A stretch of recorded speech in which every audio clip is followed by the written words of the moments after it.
नमस्कार दोस्तों, स्वागत है आप सभी का हमारे YouTube चैनल पर। तो आज की वीडियो में हम जानेंगे 2025 में जितिया नहाई खाई कब करनी है, सही समय कब है जितिया नहाई खाई का और सही नियम क्या है जितिया नहाई खाई का। तो हमारी तरफ जितिया नहाई खाई के दिन सरपुतिया की सब्ज़ी खाना ज़रूरी होता है। बहुत जगह लोग मछली खाते हैं या फिर नोनी का साग बना के खाते हैं, लेकिन हमारी तरफ सिर्फ ये सरपुतिया की सब्ज़ी ही कंपलसरी होती है। इसी को खा कोई व्रत रखा जाता है और इस दिन बढ़िया बढ़िया पकवान बनाए जाते हैं, लेकिन शुद्ध सात्विक बनाए जाते हैं बिना लहसुन प्याज के, और कुछ मीठा भी बना लिया जाता है। और ध्यान रहे कि ज़्यादा तीखा मसालेदार भोजन नहीं बनता है, क्योंकि तीखा मसालेदार भोजन खा के यदि हम उपवास रखते हैं ना तो बहुत ज़्यादा हमें प्यास लगती है। तो इसलिए भोजन शुद्ध सात्विक होता है। और ये जो जितिया नहाई खा होती है ना, वो जितिया व्रत से एक दिन पहले की जाती है। तो इस साल 2025 में जितिया व्रत 14 सितंबर दिन रविवार को है, तो उससे एक दिन पहले 13 सितंबर शनिवार के दिन जितिया नहाई खाई की जाती है। इस दिन शनिवार है तो लगभग बाल भी बहुत लोगों को दुविधा रहती है कि धोएं कि ना धोएं, लेकिन व्रत उपवास में चलता है, बढ़िया से नहा धो लिया जाता है, बाल धो लिए जाते हैं। और यदि आपको फिर भी दुविधा लग रही है तो इसके एक दिन पहले शुक्रवार को ही आप बाल धो लीजिए और फिर शुद्ध सात्विक भोजन बनाकर रात में भोजन को कर लिया जाता है।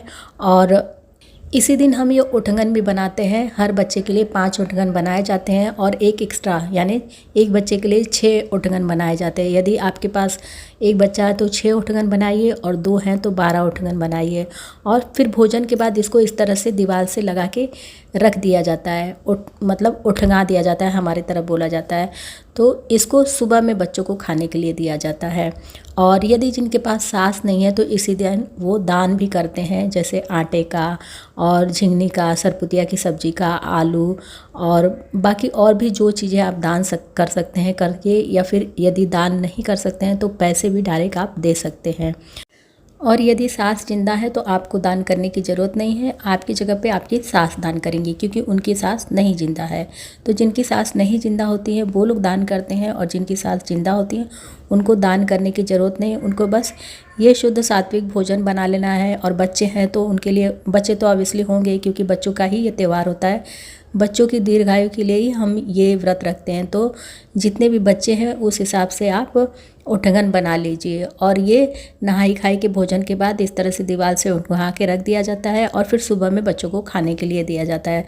तो इस प्रकार से हमारे यहाँ जितिया का नहाई खाई का नियम है, इस तरह से किया जाता है। आप अपने क्षेत्र की परंपरा के अनुसार करिए, हमारे क्षेत्र की तरफ इसी तरह से किया जाता है। तो वही विधि मैंने आप लोगों के साथ शेयर की है। और जितिया नहाई खाई की जो थाली है वो बिल्कुल शुद्ध सात्विक मैंने बना के तैयार की थी। अगर उसकी वीडियो आप देखना चाहते हैं तो आपको वीडियो के लास्ट में मिल जाएगी। बाकी जितिया सरगी, जितिया पारण और जितिया का व्रत कैसे किया जाता है, या फिर जितिया में मिठाई डाला कैसे भरा जाता है, ये सब आपको वीडियो देखनी हो तो मेरे चैनल पर आप लोगों को इजीली ये वीडियो अवेलेबल है। एक बार चैनल पर विजिट करिए। और वीडियो पसंद आए तो वीडियो को लाइक शेयर कमेंट करना बिल्कुल भी ना भूलिए। मैं आप लोगों से मिलती हूँ फिर किसी अगली नई वीडियो के साथ। तब तक के लिए नमस्कार।